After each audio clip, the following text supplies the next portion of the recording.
Certains appellent un tabou. Après des années de travail, un chercheur du CNRS a établi que certaines minorités ethniques étaient surreprésentées dans la délinquance. Sujet évidemment très sensible. Dans un instant, on entendra les réactions des uns et des autres. D'abord les faits, le détail de cette étude. Loïc Delamornay, Lorraine Christophe-Lourd avec notre bureau à Montpellier.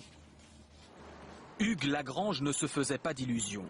Ce sociologue du CNRS et scientifique reconnu savait qu'en étudiant le terrain glissant de la délinquance et de l'ethnie d'origine, il avançait sur des charbons ardents. La question était sensible et j'ai eu du mal moi-même à oser dire ce que je dis aujourd'hui. Faire des statistiques ethniques générales est interdit en France, mais les chercheurs peuvent faire des études ciblées. Hugues Lagrange a donc suivi pendant 10 ans près de 4000 collégiens dans une dizaine de villes d'Île-de-France et de province. Il a confirmé une corrélation entre échec scolaire et délinquance, ce qui n'est pas nouveau, mais son étude recèle aussi certaines surprises. Au sein d'un même quartier et d'une même catégorie sociale comme les ouvriers, les taux de délinquance varient en fonction de l'origine culturelle.